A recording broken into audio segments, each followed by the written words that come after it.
Tapi kakak saya masih was-was, dia cari pisau, ada pisau kecil.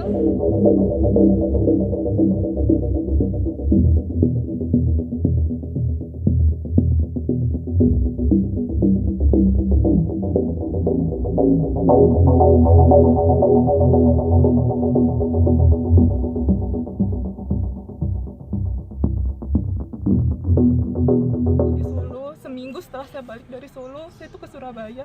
Pas 1 minggu setelah saya ninggalin Solo, itu saya dapat kabar itu. Dia bilang kakak saya, padahal kakak saya tiap ngecek ke rumah itu cuma datang ngeliat, nggih suun pak, suun, sambil bawa kasih makanan, minuman. Bahkan waktu bapak saya suruh hancurin kamar yang kecil di belakang karena terlalu kecil, disuruh hancurin, kakak saya bahkan nanya ke saya dulu apa harus saya tegurin karena itu temboknya udah berdiri. Masa kayak maksudnya untuk nyampein apa hal-hal yang seperti itu aja dia tuh diskusi sama saya dulu. Itu kan akhirnya selama 2 minggu saya di situ nggak jadi disampein ke tukangnya untuk ngehancurin tembok yang paling belakang itu. Terus kok bisa dia bilang kakak saya negur kerjaannya jelek. Saya saksi, saya 2 minggu di Solo, saya lihat mereka kerja 2 minggu. Kakak saya sering sekali ajak saya siang bolong cariin mereka es, cariin mereka makanan, gorengan itu. Saya nggak terima kakak saya dibilang kayak gitu. Bahkan saya nggak tahu, Atin boleh cerita yang Atin denger? Iya. Boleh cerita itu? Saya 2 minggu di Solo, dari tanggal 2 sampai tanggal 17 Agustus. 1 minggu pertama saya nggak inget tanggalnya, pas itu kami tuh dengar suara langkah kaki di genteng. Karena nggak ngerti tuh bahannya apa, tapi itu emang kalau jalan tuh langsung kedengeran tek-tek gitu. Udah biasa dengar tikus, udah biasa dengar suara langkah tikus, kucing itu udah biasa, yang cepet gitu.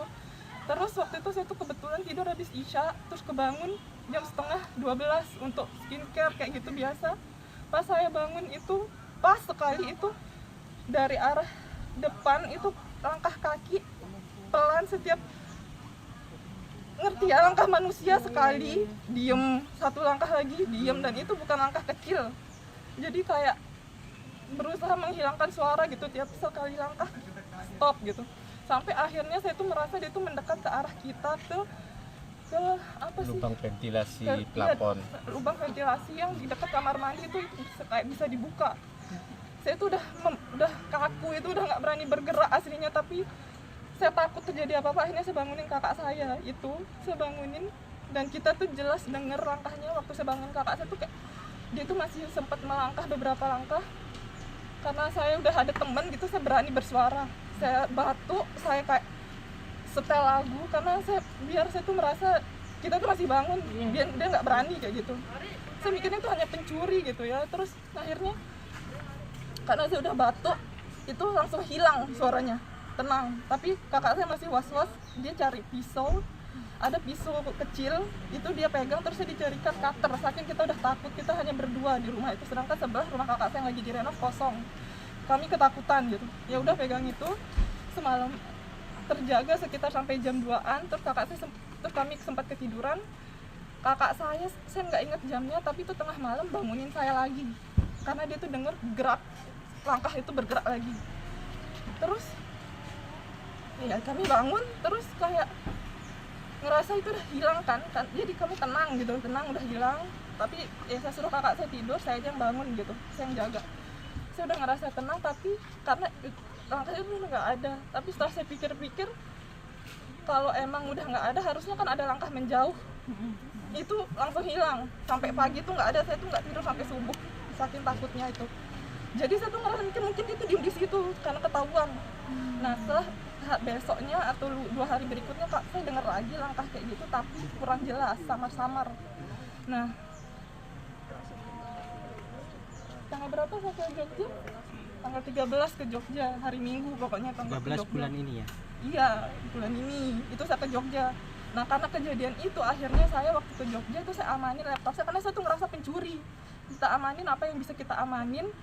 Laptop saya sama laptop kakak saya masukin ke kamar, kami kunci kamar, pintu kamarnya. Udah kita bawa kuncinya, udah itu aja, karena yang berharga ya hanya itu kan rumah kosongan aslinya, top gitu. Terus dia ngakunya dia ditegur kakak saya hari Senin kemarin, padahal itu saya salahnya itu saya tuh nggak lapor ke RT itu karena ya setelah Iya.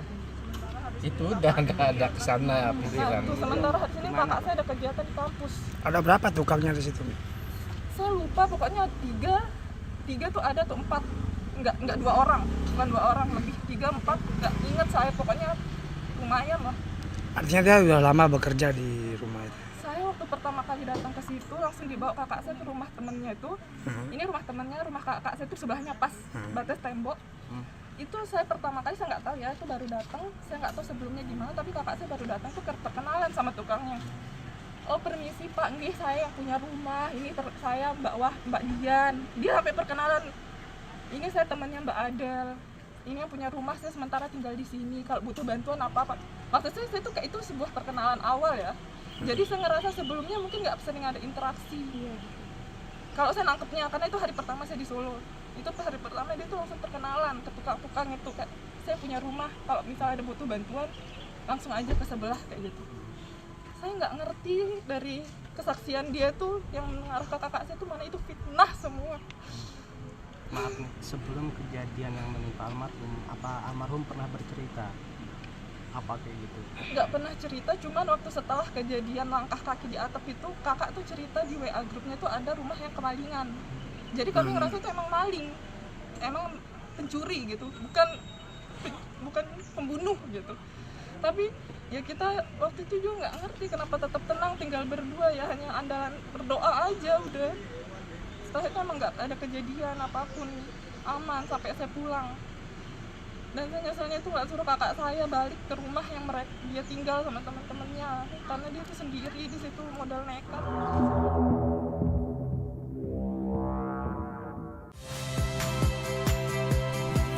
Saya Yasir Neneama. Saksikan program-program Kompas TV melalui siaran digital, pay TV, dan media streaming lainnya. Kompas TV, independen, terpercaya.